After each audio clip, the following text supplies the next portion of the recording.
A paz do Senhor, irmãos. Amém? Glória a Deus. Vamos nos colocar de pé. Aleluia. Quem nessa noite tem um motivo de estar na casa do Senhor, dá um glória a Deus. Aleluia.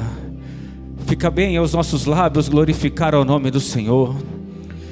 Então fecha os teus olhos e nessa mesma adoração entra na presença do teu Deus. Vai falando com Ele, porque Ele te aguardava aqui ansiosamente. O culto foi preparado para que você aqui chegasse. Então se apresente ao teu Deus. Vai permitindo que o Senhor derrame sobre a tua vida bênção sem medida. Vai apresentando ao Senhor a tua adoração, porque Ele tem te guardado, Ele tem cuidado da tua vida, tem zelado por ti. Então fala com teu Deus, apresenta a Ele a tua casa, a tua adoração. Ah, Pai Celestial, entramos, meu Deus, na tua presença, Pai, para te louvar, Senhor Jesus, e te engrandecer, meu Deus. Queremos, Pai amado, entregar a Ti, Pai, o melhor das nossas adorações, meu Deus. Sabemos, meu Pai, que o Senhor é Deus zeloso, e nada, Senhor Jesus, do que fazemos poderia ser feito se o Senhor não estivesse conosco, Pai. Meu Deus amado, pedimos para que o Senhor nos perdoe, Pai, porque somos falhos e pecadores, meu Deus, e dependemos exclusivamente, Pai, da Tua graça, Senhor, deste favor imerecido para que aqui possamos estar, meu Deus, do sangue que foi derramado na cruz do Calvário para nos lavar, Senhor. Mas sabemos que o nosso Deus, Ele não está morto, Ele vive e reina para todos sempre. Ele está sentado à destra do Pai. E por isso, através do nome de Jesus Cristo, nós pedimos, abre o céu, Senhor, e nos permita chegar até a Tua presença, Pai. Queremos, meu Deus, entregar a Ti o nosso louvor, Senhor Jesus. Queremos, meu Pai, entregar a Ti a nossa adoração, meu Deus. O mundo está, meu Pai, em desespero, Senhor. O mundo está angustiado. Existe uma pressão, Pai. Mas nós sabemos, meu Deus, que o nosso lugar não é aqui, Senhor. Que a pressão que existe no mundo, Senhor Jesus, o Senhor tem nos guardado, meu Pai. E é por isso, meu Deus, que nós aqui estamos para Te louvar, Senhor, para Te exaltar, meu Deus. Que o culto dessa noite, Pai, possa ser, meu Deus, grandioso na Tua presença. Que a Tua presença se manifeste aqui. Que o Teu Espírito Santo entre em nossos corações, de forma, meu Deus, que possamos render a Ti a honra e a glória que lhes são devidas, ó Pai. Todo enfermo, meu Deus, eu peço, entra com providência. Todo cansado e abatido, Senhor, anima ele, Pai, porque o Senhor é o nosso alvo, o Senhor é o nosso escudo e fortaleza, meu Deus. Derrama em nós, Pai, a Tua unção, pois é no nome de Jesus Cristo que nós a Ti oramos e a Ti agradecemos, Pai. Em nome de Jesus, amém. E graças a Deus. Aleluia. Vai se colocando diante do Senhor. Vai preparando a tua vida e exalta esse Deus, porque Ele é poderoso. Aleluia.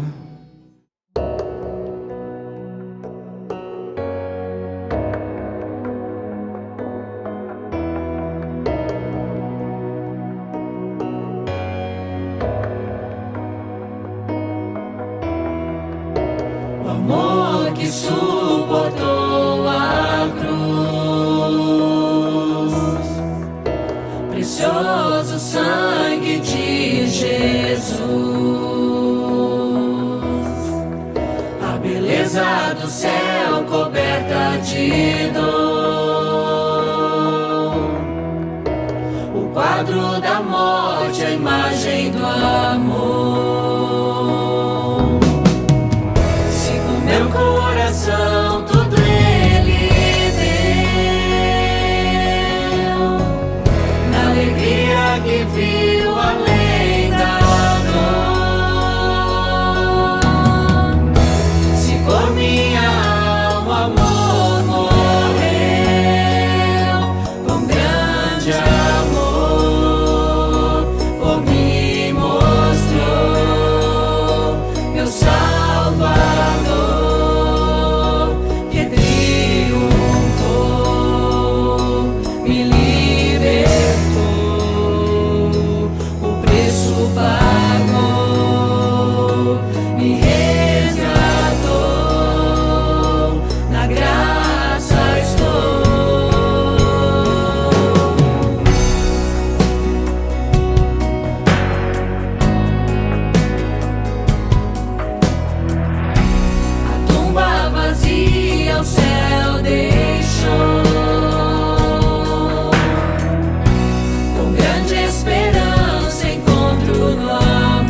Glória a Deus, a paz do Senhor Jesus, irmãos. Gostaria muito que você pudesse, pelo menos, cumprimentar quem estiver do seu lado, estendendo sua mão, saudando com a paz do Senhor Jesus, louvando e glorificando o nome do nosso Deus. Aleluia. Irmãos, esse momento agora é o momento da palavra. Esse é o momento principal do culto. E você precisa orar nesse momento. Aprenda a orar. Não deixa ninguém te enganar com a palavra. Mas dá, pastor, para enganar com a palavra? Dá. Porque a Bíblia, ela é um todo. A Bíblia, ela vai de Gênesis a Apocalipse. Quantos livros tem a Bíblia? Não é 7? Não é 5? Quantos são? Mas tem gente que tira. E tem gente que põe. Então, a palavra de Deus é muito importante na sua vida. E esse momento é o momento de você fazer uma oração e pedir assim para Deus, porque você está no risco. Você está no risco de poder aprender uma coisa errada. Então esse é o momento de você orar e você falar com Deus. Fala, Deus, não deixa o pastor ensinar nada errado, Deus. Não deixa chegar até mim nenhuma palavra errada. Então é momento de você clamar, de você pedir, para que a palavra ela venha acrescentar na sua vida. Amém? Vamos falar com Deus. Senhor, nosso Deus e nosso Pai, o Senhor sabe da importância desse momento na vida de cada um, meu Deus. E nós precisamos tanto de que a Tua palavra possa vir nos ensinar, meu Deus. Então, fala conosco, Deus. Nos ensina através de tudo aquilo que está escrito. A Tua vontade, meu Deus. Nos ensina através da Bíblia Sagrada o que nós como igreja precisamos saber, Senhor. Pai, em nome de Jesus, envia Teu Espírito Santo aqui, tanto para falar, como também para nos ensinar a ouvir, Senhor. Ensina o Teu Espírito Santo, porque é o Teu Espírito Santo que tem que falar na igreja. E nós precisamos ter ouvidos segundo o Espírito Santo nos dá, Senhor. Porque é assim que está escrito: aquele que tem ouvidos, ouça o que o Espírito Santo fala à igreja. Então fala conosco, meu Deus. Nos ensina para que a gente, meu Deus, possa fazer e a nossa vida ser abençoada. Porque a Tua palavra, ela é irreversível, Senhor. A Tua palavra é irrepreensível, Senhor. A Tua palavra é fiel e poderosa em si mesma, meu Deus. Em nome de Jesus, fala conosco, pois assim nós oramos, te pedimos e já te agradecemos. Amém. E graças a Deus. Vamos adorá-lo com as nossas palmas. É muito bom que a igreja adore a Deus. Será que eu vou ouvir um aleluia? Será que eu vou ouvir um glória? Louvado seja Deus. Aleluia. Glória. Louvado seja Deus. Oh, aleluia. Glória a Deus. Pegue sua Bíblia no livro escrito por Mateus, no capítulo de número 22. Hoje nós vamos aprender aqui e ao mesmo tempo consertar um erro de ensino que é praticado através da palavra de Deus. Capítulo 22, versículo a partir do 15. Está escrito assim na palavra do Senhor: Então, retirando-se os fariseus, consultaram entre si como o surpreenderiam em alguma palavra, e enviaram-lhe discípulos juntamente com os herodianos para dizer-lhe: Mestre, sabemos que és verdadeiro e que ensinas o caminho de Deus, de acordo com a verdade, sem te importares com quem quer que seja, porque não olhas a aparência dos homens. Dize-nos, pois, que te parece? É lícito pagar tributo a César ou não? Jesus, porém, conhecendo-lhe a malícia, respondeu: Por que me experimentais, hipócritas? Mostrai-me a moeda do tributo.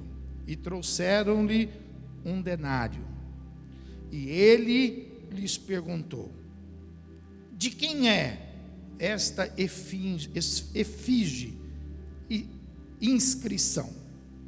Responderam: De César.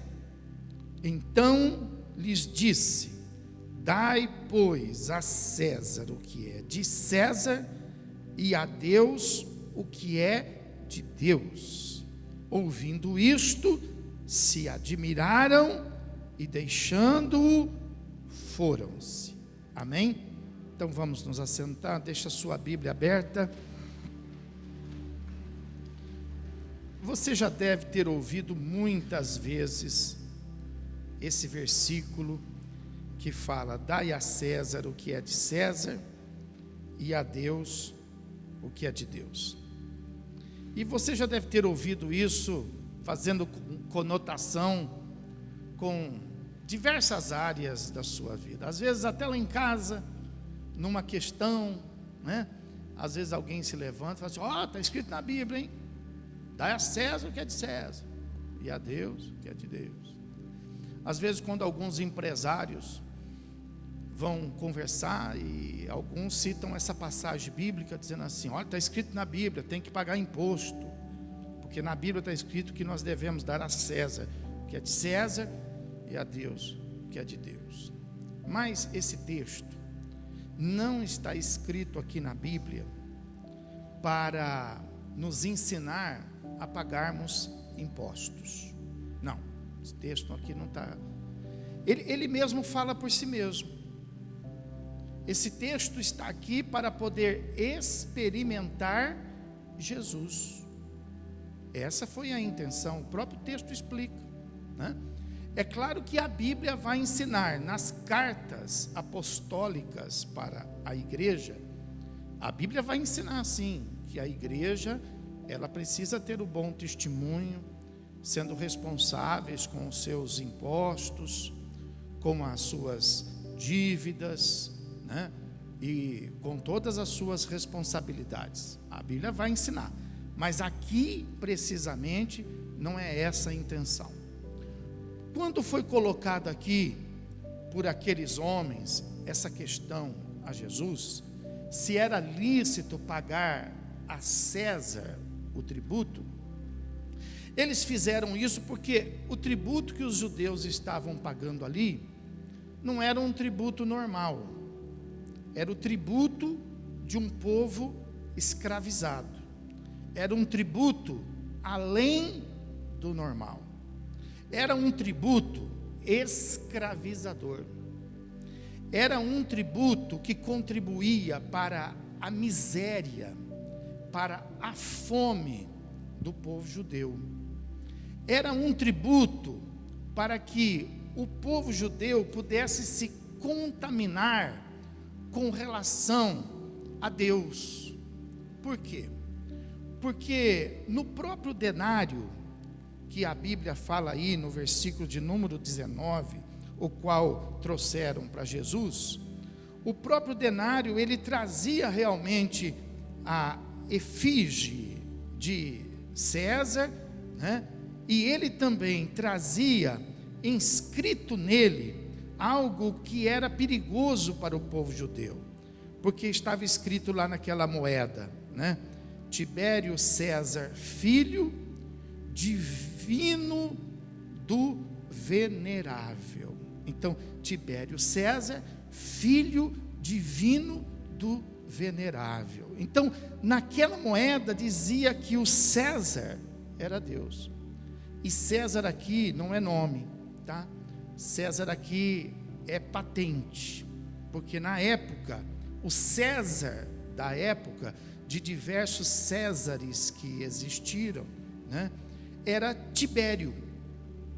Mas aí, na moeda, a efígie era de César, de quem originou essa patente, que foi o primeiro imperador romano, de um pouco antes de Cristo até o ano 14 depois de Cristo. Então, esse tributo não era um tributo normal, não era um imposto normal. Isso era uma carga, isso era um peso, né, que fazia com que o povo judeu, né, cada vez mais estivesse escravizado, estivesse impedido de poder prosperar, impedido de poder conquistar alguma coisa na vida. Esse tributo, ele era provocado através de humilhação. E veja que Roma cobrava esse tributo usando próprios judeus, cobrando dos judeus esse tributo, né? Por exemplo, existe na Bíblia alguns deles que eram mal vistos pelo próprio povo por causa dessa prática, né? Mas Roma jamais se indispunha, os romanos jamais se indispunham com seus povos conquistados, mas eles massacravam, né? E por que isso estava acontecendo lá? Então, a pergunta foi por causa disso. Poxa, é lícito a gente viver assim? Nessa situação de humilhação? O senhor acha que a pergunta é essa? O senhor acha que Deus está certo em ver a gente humilhado desse jeito, pressionado desse jeito, escravizado desse jeito? O senhor acha que é justo isso, já que o senhor é da parte de Deus, e o senhor fala somente a verdade, o senhor não olha quem, o senhor não escolhe pessoas? Então, o senhor acha que Deus está certo nisso? Então, por que isso aconteceu com Israel? Então teve motivo. Israel estava nessa situação de humilhação, nessa situação de derrota, já há muito tempo, desde quando Nabucodonosor conquistou Israel e levou Israel para a Babilônia. Você sabe que Deus revelou o sonho do rei, mostrando toda uma história futura, porque Israel tinha a expectativa de voltar a ser uma nação independente, mas Deus dá uma revelação, e Daniel foi a pessoa escolhida para poder então trazer essa revelação para Israel, mostrando que Israel iria passar por algumas sucessões de mando. Então, a princípio, Babilônia, mas não ia acabar ali, depois iam vir os medos, e depois iam se juntar com os medos persas, depois a Grécia, depois Roma, e aí nasceria o Messias. Então aqui já estava findando aquela revelação e aquela visão do profeta Daniel. Mas por que Israel passou por todo esse declínio, sendo ela uma nação escolhida por Deus, abençoada por Deus? Porque Israel se distanciou da palavra de Deus, mesmo tendo sacerdote, mesmo tendo os oficiais. Veja que é um perigo. Nós não podemos simplesmente porque algum sacerdote está falando, nós não podemos assimilar. Nós precisamos ter o amparo da palavra. O sacerdote, ele não fala de si mesmo. O sacerdote, ele deve falar a palavra de Deus. E qual é a palavra de Deus, afinal de contas? Pastor, mandaram para mim lá no meu WhatsApp essa semana uma coisa lá. Pastor, eu vi lá na internet essa semana. Irmão, não fica olhando para o WhatsApp. Não fica olhando para a internet. Pega a sua Bíblia. Olhe para a sua Bíblia. A palavra de Deus não está no WhatsApp. A palavra de Deus não está na internet. A palavra de Deus, ela está na... E aí, quando você pegar a sua Bíblia, tome o cuidado para que a sua Bíblia também não esteja corrompida. Porque existem muitas Bíblias que estão corrompidas. Como eu disse antes da oração, tem Bíblia que não tem os 66 livros. Tem Bíblia que tem menos. Tem Bíblia que tem mais. Tem Bíblia que foram alteradas. As traduções estão sendo melhoradas. E isso vai sofrendo. Tem a Bíblia da mulher. Por que tem a Bíblia da mulher? Porque vai ajeitar as coisas para a vontade da mulher.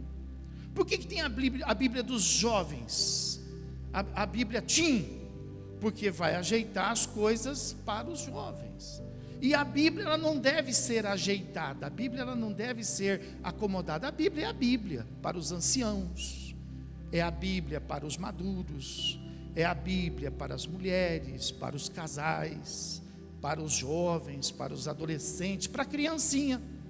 A Bíblia é a Bíblia. E qual é a verdadeira Bíblia? A verdadeira Bíblia, irmãos, ela é aquela que passou por um critério de 70 homens que não eram homens crentes, não, eram historiadores que separaram, eram 70 homens que separaram livros que, estudando esses livros, eles verificaram que esses livros eram autênticos. Eles batiam com a história da humanidade, batiam com nomes, com reis, com datas. Então, não foi uma escolha assim, ao critério do prazer de cada religião. Não, eram homens historiadores, 70. Então, essa primeira Bíblia, ela se tornou uma Bíblia chamada Septuaginta. Por quê? Porque foi separada pelos 70. Então, essa Bíblia é a original. A Bíblia evangélica, ela é a tradução desta. Ela é a tradução desta. Então, se você pegar a Bíblia evangélica, você vai ver que, agora, já no meio evangélico existe muitas corrupções, das quais você precisa se cuidar. Então, você, quando for comprar uma Bíblia, você pode, por exemplo, nos perguntar: pastor, essa Bíblia aqui, ela é boa, ela não é boa? Tem gente que às vezes tem receio de falar com o pastor, não sei porquê. Tem gente que às vezes fala assim: vou incomodar. Incomodar é você comprar uma Bíblia distorcida e depois, como ovelha, dar trabalho para o pastor. Aí você incomoda. Mas incomodar em você querer fazer a coisa certa, nós estamos aqui para isso. Nós oferecemos a nossa vida a Deus para isto. Então veja que Israel se afastou. Eles deixaram de ouvir. Quem que era a palavra de Deus naquela época? A palavra de Deus naquela época eram os profetas. Os profetas eram a Bíblia naquela época. Os sacerdotes, eles tinham que caminhar junto com os profetas, mas muitas vezes eles não caminhavam. Então acontecia isso. Os sacerdotes ensinavam ou não ensinavam as coisas para o povo, e o povo foi se distanciando das coisas de Deus, a ponto, só para você ter uma ideia, a ponto de chegar, por exemplo, bem antes, em um dos últimos dos profetas, que é o profeta Malaquias. Vai lá, profeta Malaquias, um dos últimos dos profetas. Só para você ter uma ideia, eu não sei se a sua Bíblia, vamos ver se a sua Bíblia é boa. A Bíblia é boa, até isso tem. Pega aí no final de Malaquias,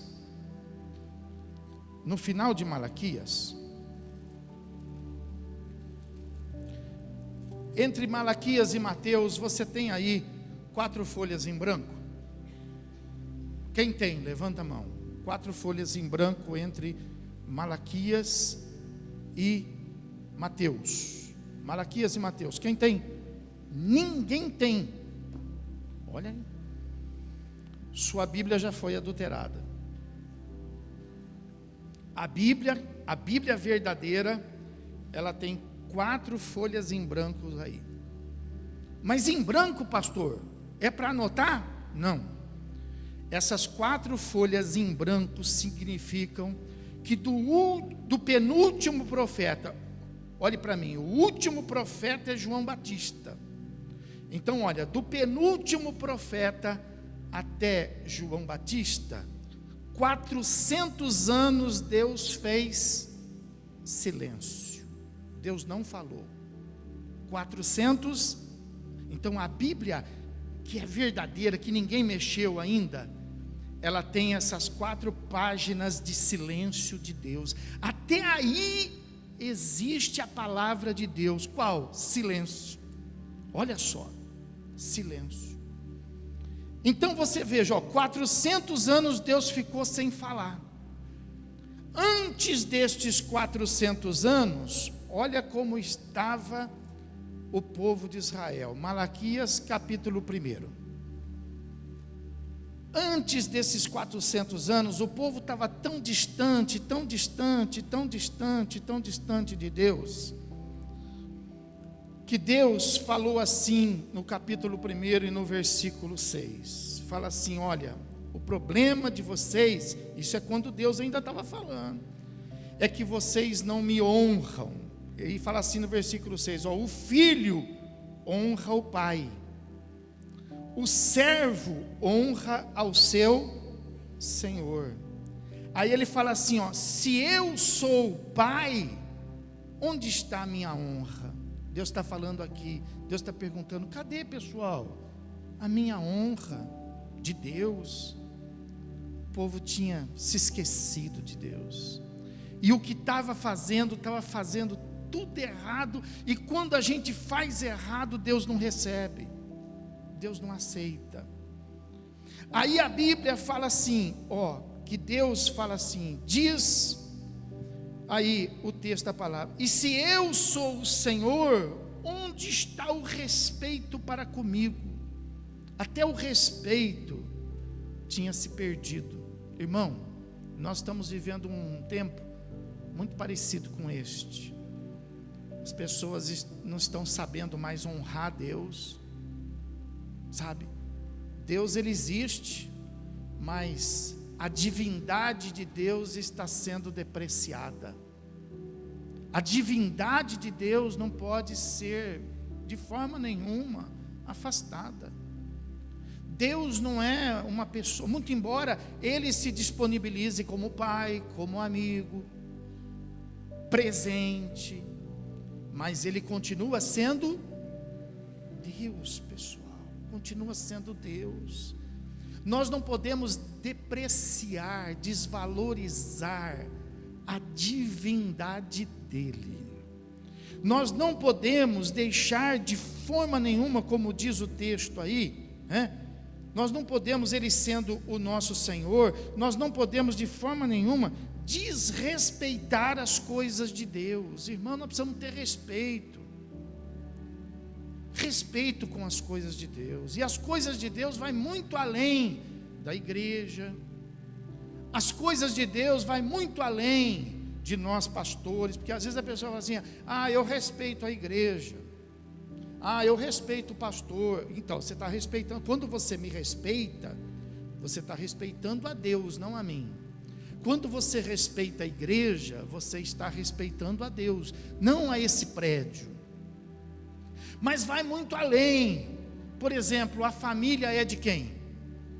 Então a gente precisa respeitar a família, irmão. Precisa respeitar. O trabalho é de quem? Eu já escutei pessoa falar assim, se eu encontrasse quem inventou o trabalho, eu mataria. Quem que inventou o trabalho, pessoal? Foi Deus. A gente não pode desrespeitar o trabalho, desvalorizar. Não, a gente precisa ter respeito com as coisas de Deus. As autoridades, tem gente que nem tem mais autoridade, ela é ela e acabou, ninguém manda nela. Mas a Bíblia fala que todas as autoridades são constituídas por quem? Então as autoridades é coisa de Deus. Independente de igreja, presidente, olha como é que está a situação. Há respeito? Não há. Presidente, deputados, prefeitos, governadores, professores, há respeito? Não há. Profissionais, sabe? Então, nós precisamos ter essa noção de que acima de nós existem algumas autoridades. Todo mundo tem autoridade, ninguém está descoberto. Quem está descoberto de autoridade está negligenciando a palavra de não está respeitando. Mas que existe, existe. Então a Bíblia fala que naquele tempo lá estava assim. Eles não estavam respeitando as coisas de Deus, né? A Bíblia fala aí, né, no versículo que nós estamos lendo, diz assim: diz o Senhor dos exércitos a vós outros, ó sacerdotes, ó, os sacerdotes, ó, que desprezais o meu nome, vós dizeis, em que nós estamos desprezando o teu nome? Aí ele fala assim no versículo 7, em que vocês estão oferecendo sobre o meu altar pão imundo. Ó, presta atenção, olha para mim. Deus está falando para os sacerdotes: vocês estão oferecendo sobre o meu altar pão imundo. O que Deus está dizendo? Olha, vocês estão oferecendo um culto para mim imundo. Olha que gravidade. Então, a gente pode fazer qualquer coisa no culto? Não. Nós não podemos apresentar a Deus qualquer coisa no culto. Não é aquilo que a gente acha legal. Não é aquilo que vai trazer diversão. Nós precisamos ter cuidado. Porque nós estamos fazendo um culto para quem receber? Deus. E Deus não nos ensinou a fazer um culto para se divertir. Deus não quer se divertir no culto. Deus não ensinou a gente fazer um culto para a gente, né, ficar um pouco mais relax. Não foi para isso que Deus nos ensinou um culto. Então, olha o que estava acontecendo. Os sacerdotes estavam oferecendo culto? Estava, mas impuro. Estava oferecendo um alimento. Deus come. Você acha que Deus come? Deus come. Por isso que ele fala, vocês estão oferecendo pão. Deus come o nosso culto, sabia disso? Deus come o nosso louvor, Deus come a nossa adoração, assim como nós comemos a palavra dele. Deus come. Por isso que nós precisamos apresentar a Deus, não mais ou menos, nós precisamos apresentar a Deus o quê? O melhor. Se a tua esposa colocar o mais ou menos, você come? Você não come. E Deus, você acha que Deus vai comer? Então, veja que não é aquilo que a gente quer, não é o que é moda. A gente tem, olha, nós temos que fazer aquilo que nós aprendemos com os nossos pastores, o que os nossos pastores aprenderam com os pastores deles, e nós vamos buscar essa raiz lá nos apóstolos. A igreja de Jesus Cristo, ela precisa ser uma igreja apostólica. O que é uma igreja apostólica? Que traz o ensinamento dos apóstolos. Por quê? Porque os apóstolos aprenderam de quem? Os apóstolos aprenderam de Jesus. A igreja não pode fazer o que o pastor da esquina está fazendo, o que o bispo está fazendo, o que aquela outra. Não, a igreja não pode. A igreja, ela precisa ter. Sabe o que acontece? Acontece que pastor, ninguém nasce pastor. Pastor é algo que a gente recebe, e a gente só pode receber de quem é. Então ninguém nasce pastor, ninguém se faz pastor. Para ser pastor precisa ser consagrado. Então o primeiro pastor Jesus consagrou foi Pedro, e Pedro consagrou os demais, até chegar a gente. Então, por exemplo, nós, quando nós falamos somos pastores, é porque nós somos consagrados. Algum pastor colocou a mão na nossa cabeça, e nós recebemos a unção, não daquele pastor, mas nós recebemos a unção lá de Jesus Cristo, que veio de pastor em pastor. E aí então, mas hoje não. Hoje, você é pastor, vê se perto de você tem alguém com cara de pastor, vê se tem. Hoje é pelo jeitão, é pela euforia. Então a Bíblia fala que os sacerdotes estavam errando, e aí ele fala assim: ofereceis no meu altar pão imundo, e ainda perguntais: em que te havemos profanado? Nisso pensais, a mesa do Senhor é desprezível. Versículo 8 fala assim, ó: quando vocês trazem as suas ofertas, quando vocês trazem os seus dízimos, olha lá o que ele fala, ó: quando vocês trazem os seus animais, vocês trazem um animal cego. Já pensou, irmão? Eles iam trazer uma oferta, então eles chegavam lá no rebanho e falavam assim: tem algum cego aí? Ah, tem um que está cego aqui, olha, né? Esbarrou ali no chifre do outro, ficou cego. Então separa esse aí que eu vou levar para Deus. Ó, eles ofereciam o animal cego para sacrificar. Aí Deus pergunta assim: não é isso mal? Não é isso mal? E quando trazeis o coxo ou o enfermo, não é isso mal?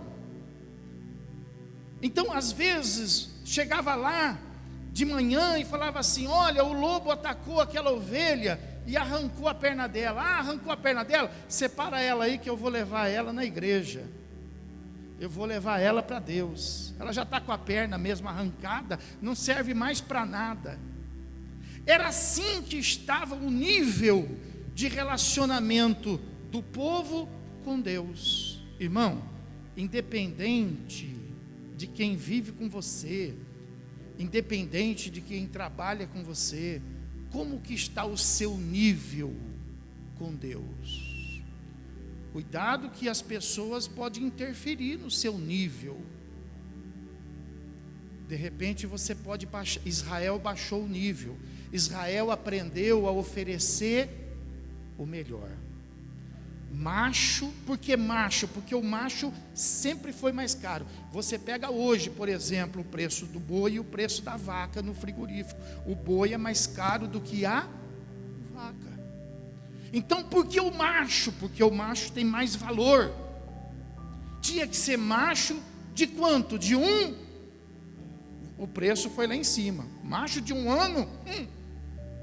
E sem, nem no pelo podia ter defeito. Israel aprendeu assim. Para Deus tinha que ser o... Não é certo isso? Como que está o seu nível com Deus? Israel baixou o nível. Só que Israel não queria pagar o preço disso.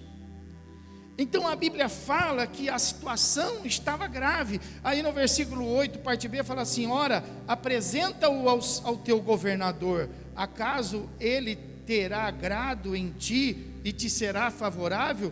Diz o Senhor dos exércitos. Ninguém quer. Às vezes o que eles estavam apresentando para Deus, nem o governador aceitaria, nem o vizinho ia querer. Entendeu? E eles estavam oferecendo para... Então por isso que eles chegaram lá naquela situação que nós vimos lá em Mateus capítulo, um imposto escravizador. Isso acontece hoje? Acontece. Quando você paga o juro do seu cartão de crédito, é justo? É justo? E talvez você possa até perguntar: Senhor, é justo isso comigo? Sou crente, sou dizimista, sou ofertante na sua casa. Se você estiver pagando o juro do cheque especial, é um juro justo o cheque especial? Ou se você compra o seu carro parcelado, é justo você pagar 2 e levar 1? É justo? Não é. E a culpa é de Deus? Não, a culpa não é de Deus, a culpa é nossa. Por que Deus não está nos honrando? Por que está acontecendo? É justo eu pagar esse imposto aqui? É justo eu ser crente e viver dessa maneira? É justo eu servir a Deus e ter que contar moeda? Não é não, não é justo não. E o que o Senhor tem a dizer quanto a isso? Perguntaram para Jesus. Para experimentar, esperando que Jesus fosse falar: não paga o cartão de crédito, deixa o juro do banco para lá, daqui 5 anos, 10 anos, vai prescrever. Tem muito crente fazendo isso. Espera prescrever. Ou então espera te ligar: você tem uma dívida aqui de 10 mil, faço para você por 500. Olha que bênção. Que bênção o quê, meu irmão? Tira isso da cabeça. Isso não é coisa de Deus na sua vida não, isso é coisa do diabo querendo te marcar. Marcar você como uma pessoa que não tem palavra. Marcar você como uma pessoa de mal pagador. Faz um acordo com esse banco e depois vai lá pedir empréstimo para ver se ele vai te emprestar. Ele não te empresta mais. Você devia 10 mil, pagou 500 reais, mas você não tem mais crédito com aquele banco. Você perdeu. Então não fica servindo o diabo pensando que você está servindo a Deus. Não entra nessa não. Então, o que o senhor acha disso? O senhor acha isso justo? Aí Jesus então respondeu: é simples, é só você dar a César o que é é só você pagar as contas que você fez. Você usou o cartão? Paga. Você ultrapassou o limite por quê? Você não sabia? Paga. Mas para você resolver isso, dá a César o que é de César. E não se esqueça, porque você tem se esquecido. Por isso que você está nessa situação, Jesus falou. Por isso que você está debaixo do jugo romano. Por isso que você está aí pagando mais imposto do que aquilo que você come, do que aquilo que você vive. Dai a César o que é de... Mas não esquece, para sair dessa situação, dá a Deus o que é de... Quem está entendendo pode aplaudir o Senhor e glorificar a Deus.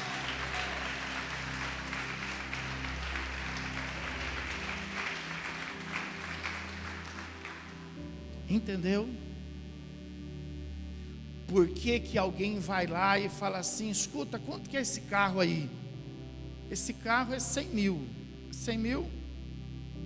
Está aqui, 100 mil. O cara leva o carro por 100 mil. E aí você chega lá no trabalho, seu amigo comprou um carro de 100 mil. E você fala assim: meu Deus, eu preciso comprar. E aí você vai lá para equiparar, você vai lá para poder... Não, ele vai falar que eu sou crente e estou andando com esse carrinho aqui. Não, de jeito nenhum, eu sou um filho de Deus. E aí você vai lá e fala: escuta, quanto que é esse carro? 100 mil, quero levar um. Mas cadê? Não, eu não tenho, vou financiar. Então você vai pagar 200. Faça isso não, irmão. Mas pastor, por que ele tem? Por que o ímpio tem 100 e eu não tenho 100? Porque você não está honrando o Senhor. Porque o ímpio está honrando o Senhor dele. O ímpio às vezes está vendendo droga. O ímpio às vezes está na prostituição. O ímpio está ganhando o dinheiro que Deus não se agrada, que Deus... Então ele está servindo o Deus dele, do mundo dele. Agora você não está nem na igreja e nem no mundo, você está com um pé aqui e um pé lá. Quem está me entendendo? Você está aqui, ó, um pé aqui, um pé lá. Meu irmão, você tem que fazer que nem um ímpio. O ímpio, ele não tem dificuldade em honrar o Deus dele. Ele rouba, ele desvia, ele põe na cueca, ele põe debaixo do sapato, dentro da meia, ele pinta e borda e ele cresce. E a pessoa fala: Deus, não é Deus não, irmão, é o diabo. O diabo disse isso para Jesus. E o diabo chegou para Jesus e falou o quê? Jesus, ó, se você se prostrar aí e me adorar, eu vou te dar todo esse reino aí, ó. É assim que o ímpio cresce. Ele se dobra diante do... Ele adora o diabo, e ele faz aquilo que o diabo gosta. Ele faz aquilo que o diabo quer. Pastor, como é que eu cresço? Honra a Deus. Honra a Deus. Faz aquilo que Deus quer. Faz aquilo que Deus gosta. Deus vai te honrar. Amém? Pode aplaudir e glorificar o Senhor.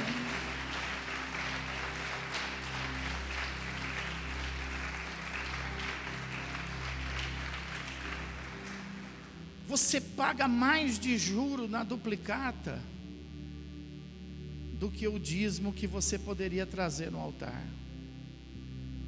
Você paga mais de juro no seu cartão do que o dízimo que você poderia honrar o teu Deus. A gente vê isso, por exemplo, é como se a gente pegasse o nosso imposto de renda, né? Você pega, por exemplo, o imposto de renda da pessoa, você olha o imposto de renda da pessoa e você olha a vida dela, você fala assim: não, não é o mesmo.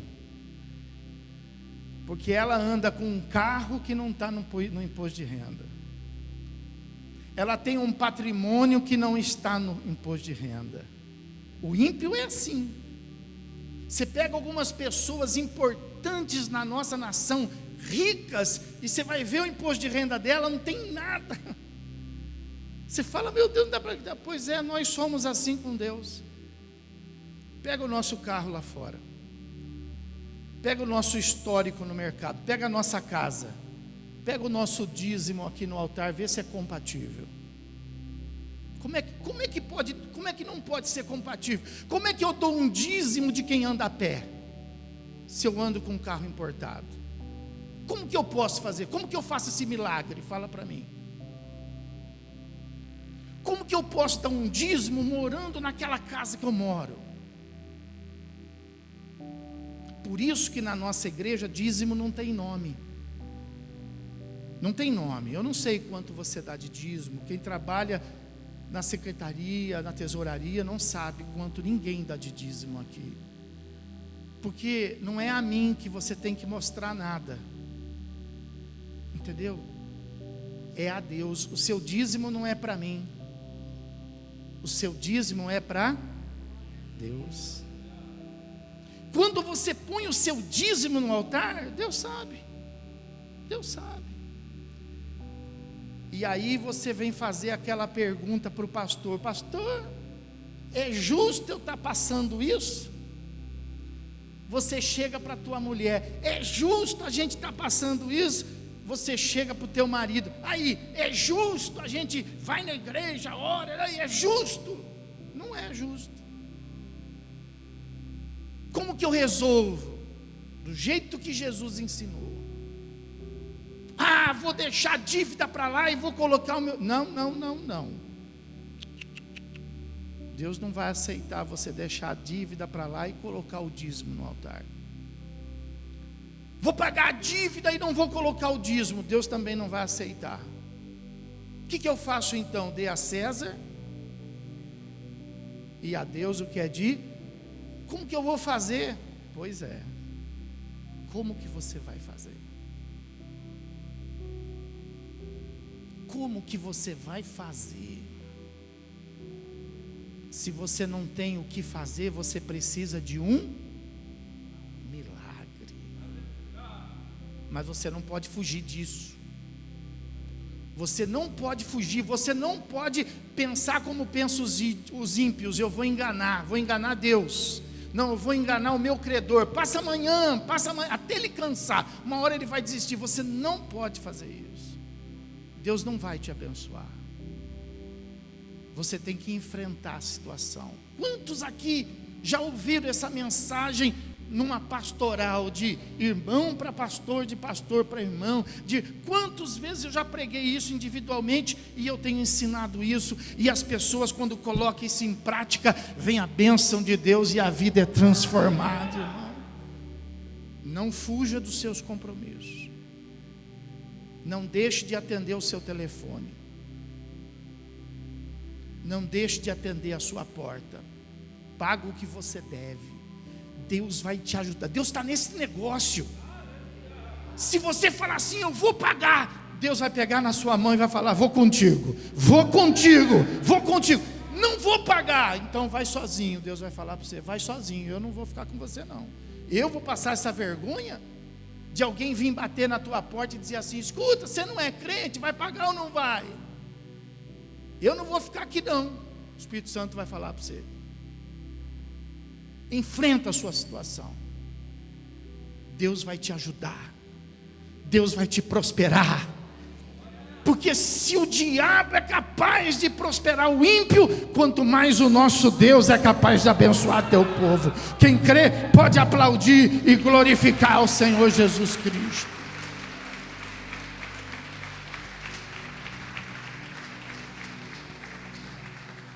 Fica de pé.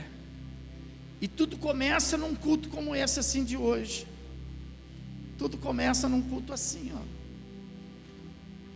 Pastor, o que eu faço? Consagra a tua vida. Quando você põe o dízimo no altar. O dízimo. Quando você põe o dízimo no altar, quando você põe a oferta no altar, Malaquias, ele dá 7, só Malaquias, aponta 7 bênçãos ao seu favor. Malaquias fala assim, ó, põe o seu dízimo, Deus fala para o profeta, põe o seu dízimo no altar, e verás se não te abrirei as janelas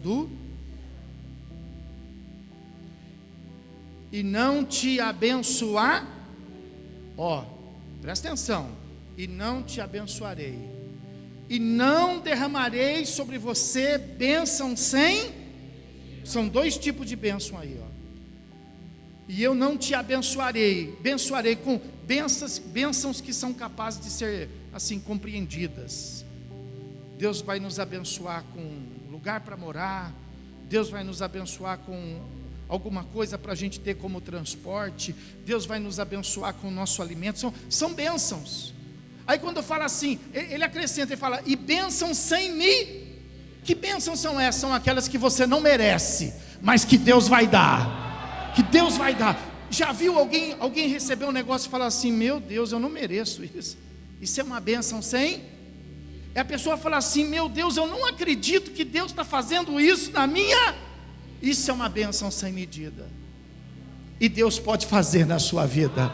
E Deus pode acrescentar. Malaquias fala que o próprio Deus promete repreender da sua vida o devorador.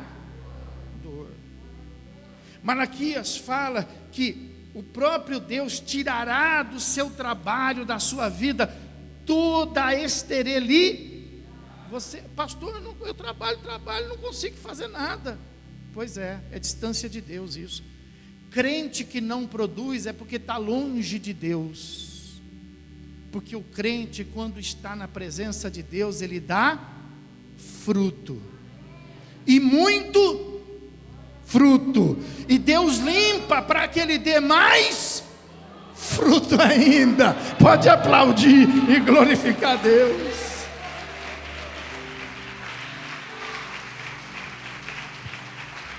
E Deus fala assim para terminar com Malaquias, Deus fala assim: e as nações vão dizer o quanto você é feliz. Ó, não é dízimo, não é dízimo, não é oferta, é honra, é honra. Não basta você pegar um envelope com qualquer dízimo, não, isso aqui tem que honrar o que Deus fez na minha vida. Isso aqui tem que honrar o que Deus fez na... Não se engane, não se engane. Ele fala assim: honra-me e eu te honrar. É honra, é honra. Por isso que não tem valor, por isso que não está à disposição, dizendo assim, ó, dá o máximo que você puder. Não, não é o máximo, não é o máximo. Senão a gente ficaria perdido, porque você ia dar mais do que eu, você ganha mais do que eu, aí você ia ter mais do que eu. Então não é o máximo. O dízimo é 10, não é um valor. Vou dar isso. Não. Me honra com 10 e eu te abençoo com 90. Esse Deus, fala a verdade, Ele tira onda com a gente, né? Fala a verdade. Ele podia falar o contrário: me honra com 90 e se vira com 10. Eu não é? Podia. Mas Ele não faz. E Ele não faz assim também, ó. E para começar tem um negócio, hein? Já dá 10 do que você tem e depois você passa a dar do que eu te der. Não, Ele não fala isso. Ele fala assim: do que eu te der, você entrega 10. É demais, né? Fala a verdade. É uma segurança diferenciada. Fala a verdade. Se eu te der, você entrega. Se eu não te der, você não entrega. Mas não tenta me enganar. Sabe, irmão, nós não precisamos de dinheiro. Vai ter, quem trabalha na tesouraria sabe que nós não precisamos de dinheiro. Nós vamos levantar uma comissão fiscal aqui, eles vão ver lá os números, e eles vão perceber que eu não estou pregando aqui para você poder chegar junto com dinheiro aqui. Não, não é isso. Nós não precisamos de dinheiro, eu preciso do seu testemunho. Eu preciso que a sua vida ande, porque tem gente olhando para você, e se a sua vida não andar, não vai entrar aqui nessa igreja.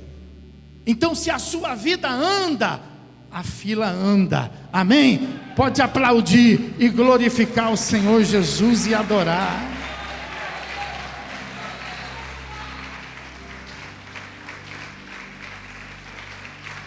As nações precisam olhar e dizer assim: poxa, aquele povo lá é feliz, hein?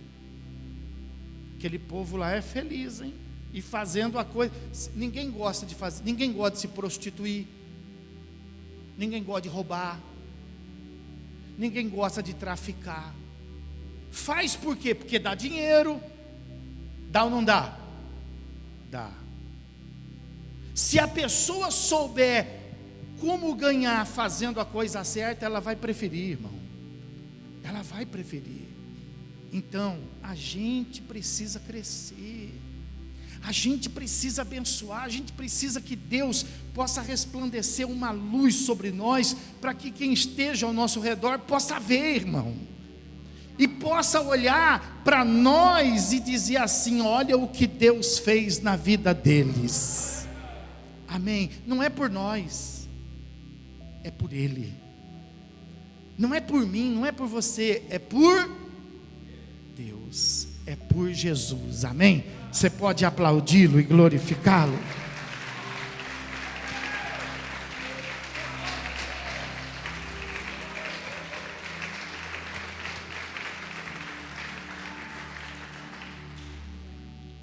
Estenda a tua mão aqui para o altar. Senhor, em nome de Jesus, leva teu povo agora em paz, debaixo da graça do teu Filho Jesus Cristo, do amor do teu coração, da presença viva, poderosa do teu Espírito Santo, e que eles possam, meu Deus, desafiar a si mesmos e colocar em prática esta palavra, pois assim, como sacerdote de um Deus vivo, eu os abençoo em teu nome, meu Deus, agora e para todo sempre. E aquele que crê e recebe, diga comigo, bem alto para arrebentar o céu.